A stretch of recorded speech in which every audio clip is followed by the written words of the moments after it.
Taurusan, Moon at Rising.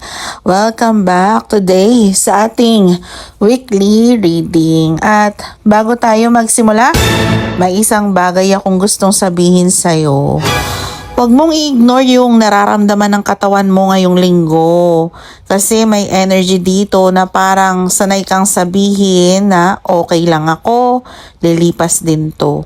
Kahit may maliit na discomfort na paulit-ulit nang nagpaparamdam. Channeling your energy. Your soul calls here. At isang paalala, hindi po ako unang nagme-message sa inyo. Kayo po ang unang mag-message sa akin kung gusto nyo po ng private reading with exchange energy, mapa tarot reading, or birth chart reading. Sa health, Taurus, ang pinaka-highlight ko ay energy level. Katawan na madaling mapagod at imbalance sa daily routine. Parang may tendency na hindi pantay ang tulog, pahinga, pagkain, trabaho o responsibilities mo. Kapag pinilit mong maging productive, kahit pagod ka na, mas mararamdaman mo yung bigat. Particularly, pantayan mo ang digestive area at tiyan kasama ang bloating, regular bowel movement, acidity o yung pakiramdam na parang mabigat ang tiyan. May indication din ng lower back, hips at muscles na maaaring sumakit o manigas kapag kulang sa pahinga o sobra ang ginagawa mo. Hindi ibig sabihin na magkakaroon ka agad ng sakit ha. Ang reading ay mas nagsasabi na may area ng katawan na humihingi ng mas maayos na care at balance. Kung may nararamdaman kang kakaiba o paulit-ulit, huwag mong i-diagnose ang sarili mo based sa reading na to. Mas mabuting magpatingin sa healthcare professional. Sa money naman, Taurus, interesting ito. Nakikita ko na may opportunity kang gustong kunin pero hindi pa totally settled ang desisyon mo. Parang may isang bagay na exciting, offer, sideline, project, client, business idea, o opportunity na pwedeng magbigay ng dagdag na income. Pero may warning, huwag kang magdesisyon dahil lang excited ka. May tendency ngayong linggo na maraming options pero hindi lahat practical. Baka may gastos na mukhang maliit sa umpisa pero kapag pinagsama-sama, doon mo makikita kung saan napupunta ang pera. At Taurus, may malaking theme dito tungkol sa stability ng pera at long-term security. Kung may family expense, household responsibility, property, savings o financial commitment, kailangan mong tingnan kung sustainable ba talaga. Ang magandang energy, may kakayahan kang kontrolin ulit ang financial situation mo. Hindi ito weak na para maging impulsive. Ito yung week para sabihin mo ano ba talaga ang worth ng pera, oras at energy ko. At kung may isang bagay na gusto mong bilhin, pasukin o pagkagastusan ngayong linggo, huminga ka muna bago maglabas ng pera. Ayan, Taurus. Your body is asking for balance and your money is asking for discipline. Kapag pinakinggan mo pareho, mas magiging steady ang buong week mo. Taurus, sa love ngayong linggo, may energy dito na maraming iniisip pero hindi lahat sinasabi. Parang may isang tao na may feelings, curiosity o desire na lumapit pero may hesitation. Hindi ko nakikita na completely absent ang emotion. Ang problema ay confusion at uncertainty kung ano ba talaga ang dapat gawin. Kung may ka-relationship ka, maaaring magkaroon ng moment na mapapaisip ka, pareho ba talaga kami ng gusto? May possibility na isa sa inyo ay may focus sa sariling needs habang yung isa naman naghahanap ng reassurance. Kaya, huwag mong pilitin ang conversation kapag mataas ang emotions. Mas makakatulong ang calm at direct na communication. Kung single ka, may possibility na may taong familiar ang energy. Someone you've already encountered, someone from your past, or someone na parang may connection na hindi naman totally bago. Pero wag agad gumawa ng conclusion ha, dahil lang may familiar feeling.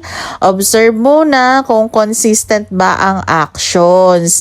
May isa pang bagay akong nakikita dito. Idealization. Baka may tendency kang makita kung potential ng isang tao kaysa sa actual behavior niya. This week, mas mahalaga ang ginagawa kaysa sa sinasabi, mga Taurus. Sa career naman, Taurus, very strong ang leadership energy mo. May responsibility na kailangan mong akuin at maaring ikaw ang taong inaasahang magdesisyon, mag-organize o mag-take charge. Kung employed ka, pwedeng mapansin ng competence mo, pero kasama nito ang pressure. Huwag mong akuin lahat ng trabaho ng ibang tao dahil lang alam mong kaya mo. Kung business owner, freelancer, content creator, or self-employed ka, magandang linggo ito para mag-set ng structure, pricing, schedule, boundaries, workload. May kailangang ayusin para hindi ka palaging ikaw ang sumasalo. Pero may warning sa career, huwag mong ikalat ang energy mo sa 10 direksyon ng sabay-sabay. May possibility na marami kang ideas pero kulang ang focus. Pumili ka ng priority. At Taurus, may feeling ako na may isang opportunity na mukhang maliit sa umpisa pero pwedeng maging useful kapag pinaghirapan mo ng maayos. This week, don't chase everything. Piliin mo kung saan talaga may value ang oras, effort at energy mo. Taurus, Taurus, Taurus, para sa OFW, senior citizen at single mom, mas specific ang energy ngayong linggo. May theme dito ng responsibility, pera, family, expectation at isang bagay na kailangan mong ayusin bago matapos ang linggo. Kung nasa abroad ka, may possibility na mas magiging busy ang schedule mo o may responsibility na biglang mangangailangan ng attention mo. Hindi necessarily malaking problema pero parang may kailangan kang i-balance between work at pera, pamilya, ganun. May energy din ng financial planning. Baka may pera kang kailangang ilaan sa family, bills, remittance, savings o isang commitment. Ang warning lang, huwag mong i-pressure ang sarili mo na ikaw ang sasagot ng lahat. Kung may hinihintay kang work-related update, schedule, payment, approval o desisyon, may movement pero maaring hindi eksaktong ayon sa timing na gusto mo. Be patient ha, pero maging practical ka. At kung may plan kang umuwi o bumiyahe, double check mo ang schedule, documents, budget at mga kailangan bago umalis. At para naman sa mga senior citizens, hello po, kamusta? Ang energy ay tungkol sa pahinga, routine at physical condition. May indication na kailangang bawasan ang sobrang pagod at hindi dapat baliwalain ng paulit-ulit na discomfort. Particularly, maging maingat sa balance ng katawan, legs, knees, lower back at overall energy level. Kung may existing concern o bagong sintomas na persistent, mas mabuting magpa-check kaysa hulaan kung ano po iyon. May magandang family energy rin dito ha. May taong concern sa'yo kahit hindi palaging expressive. Pwedeng may family member na mag-check sa'yo, tumawag, bumisita o tumulong sa isang practical matter. At sa mga single moms, dito ko nararamdaman yung bigat.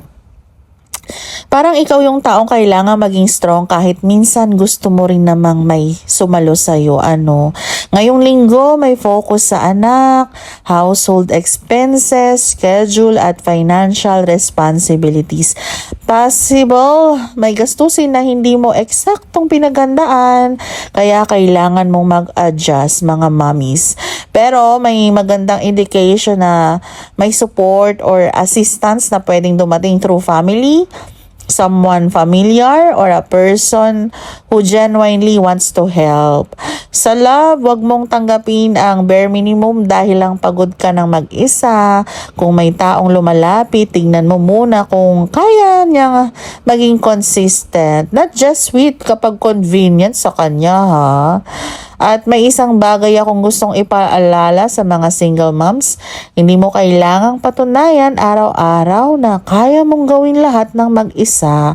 Ang pagiging strong doesn't mean bawal kang tumanggap ng tulong. Taurus, ang overall energy ngayong linggo.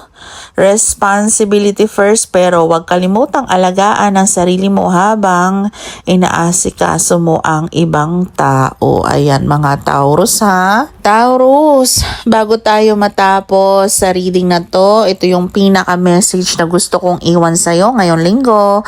Huwag mong ubusin ang sarili mo para lang mapanatiling maayos ang lahat sa paligid mo. May tendency kang mag-hold on sa responsibilities, sa expectation, at minsan pati sa mga taong hindi na nagbibigay ng parehong effort. Pero this week, kailangan mong maging honest sa sarili mo tungkol sa kung saan napupunta ang energy mo. May isang bagay na gusto mong mangyari agad pero hindi pa kompleto ang timing. Huwag mong pilitin ang isang sitwasyon dahil lang gusto mo nang magkaroon ng certainty.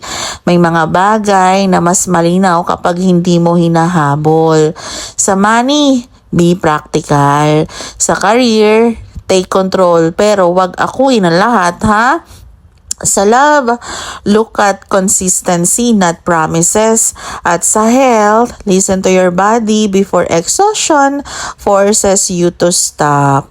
May energy rin dito ng past memories, old connections, o isang situation na minsan nang nagbigay sa'yo ng happiness. Kung bumabalik sa isip mo ang isang tao o isang panahon, tanungin mo ang sarili mo. Namimiss ko ba talaga yung tao? Or namimiss ko lang kung paano ako naramdaman noong panahon na yun. Magkaiba yun, ha? Taurus, ang guidance mo this week is to choose what gives you peace, stability, and something tangible to build on. Hindi lahat ng bagay kailangang madali para maging tama, pero kailangang may consistency. At may isang bagay akong nararamdaman na very important.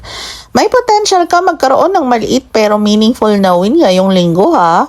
Pwedeng recognition, progress sa trabaho, financial improvement, magandang feedback, or simply isang bagay na matagal mong pinaghirapan na finally mapapansin. Kaya wag mong maliitin ng small victories. Taurus, hindi mo kailangang ayusin ang buong buhay mo ngayong linggo. One decision at a time. One responsibility at a time. One day at a time. At kung may part ng reading na to na tumama sa sitwasyon mo, kunin mo yung message na resonates with you and leave what doesn't. Maraming salamat, Taurus, sa pakikinig at pagtitiwala. Kung nakatulong sa iyo ang reading na to, you can support the channel by liking, following, sharing, at pag-comment ng Taurus para alam kong nandito ka. Mag-ingat ka this week, Taurus. Protect your energy, protect your money, and most importantly, protect your peace. This is Astro Luna Quest. At nagsasabing mag-ingat at magandang araw sa inyo.